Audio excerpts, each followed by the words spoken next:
Hey everyone, welcome to Plants and Politics. So first of all, I want to say up front, please check in on Friday.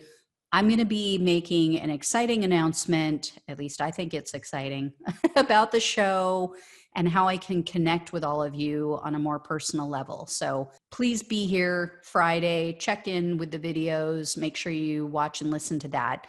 Just a heads up, but on to the news. So as some of you may know, January 6th wasn't the first time that MAGA supporters became violent at a Capitol building and assaulted police officers.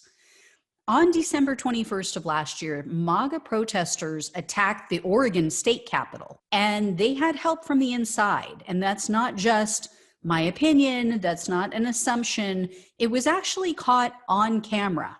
Now there's an additional video evidence which shows that an elected official, the same elected official that was caught on camera before, helped these lunatics to plan in advance.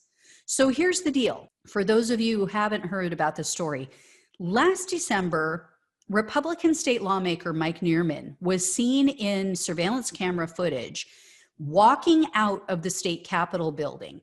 At the time, it was surrounded by pissed off, highly agitated, and some of them were armed Trump supporters.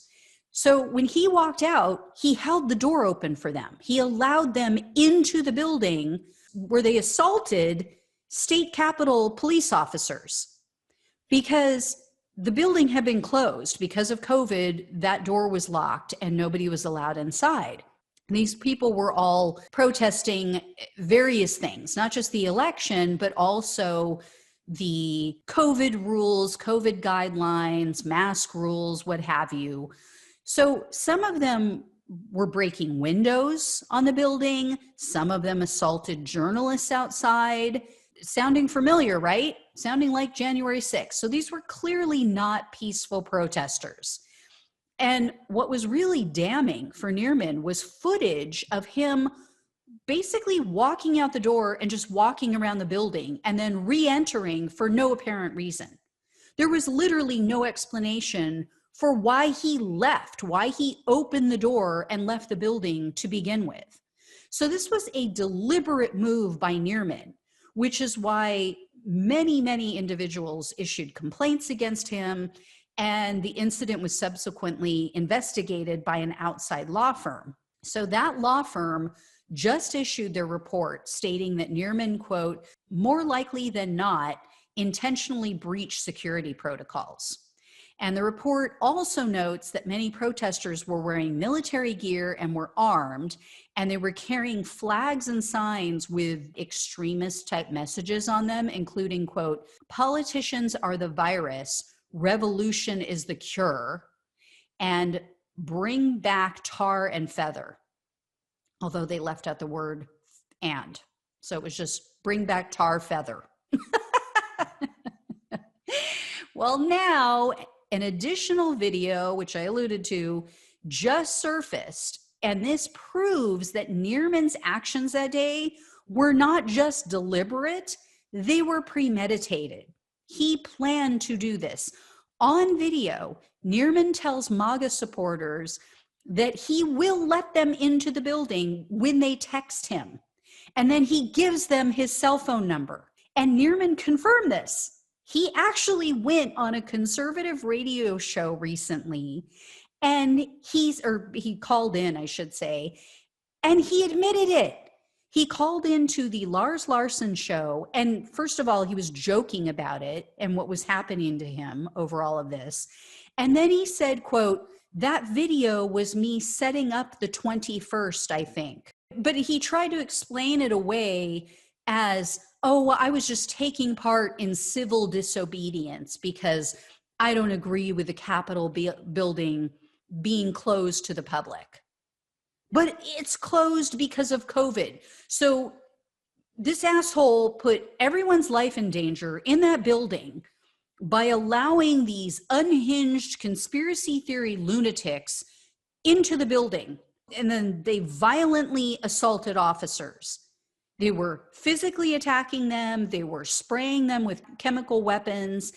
And God knows what they would have done if they had made it to the lawmakers.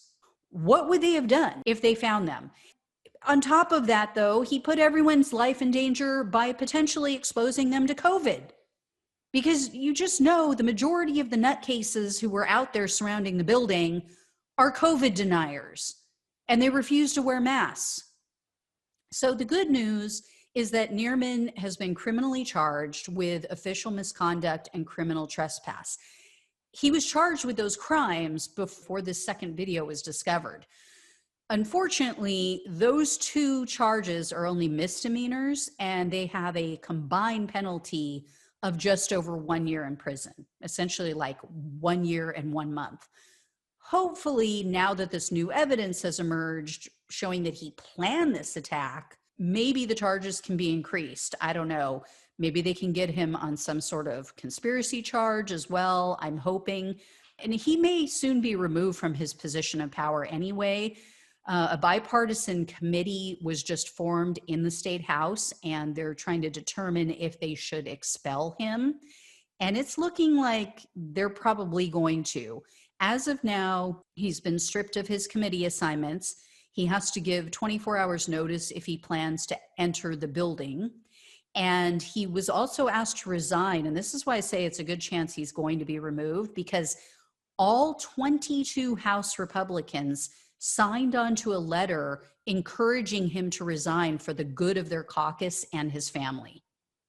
So even his fellow Republicans aren't with him on this, because he endangered all of them.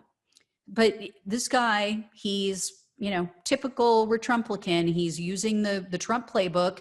He's refusing to leave. And he told the radio show host, quote, "I'll put myself in God's hands and see how that works out for me." Yeah, because I'm sure God really wanted you to put the lives of other human beings in danger. That's what God wanted. What happens if it doesn't work out for him? What happens if he's fired or if he's sentenced to go to prison?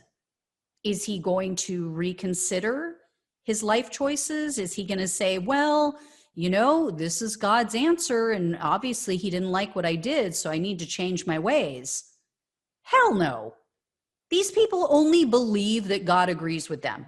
They only believe that they're doing the right thing. They're not going to take anything as a sign from God that maybe they're headed down the wrong path. So it's such a bunch of BS that they constantly bring up God. And I guarantee he's going to play the martyr. He's going to play the victim. But here's the thing. Here's the bigger takeaway from this story.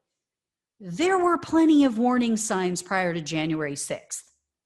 Between this, what happened in Michigan at their state capitol, the threats against the governor, and then elsewhere in the country, it's completely disingenuous for anyone to say we couldn't have anticipated the violence on January 6th. Even if these psychos weren't plotting online in plain sight, as we all know now that they were, anyone with eyes and ears and a brain who was paying half attention knew what to expect at the U.S. Capitol in January. We all saw this other stuff going on, this craziness with people showing up all over the country at vote counting facilities with weapons, planning to take people out. What the hell did they think was going to happen on January 6th? That was like the final showdown in their minds. So I'll keep you guys posted on this Neerman stuff. I'll talk with you soon. Take care. Thanks so much for watching and listening. And please remember to like, share, and subscribe.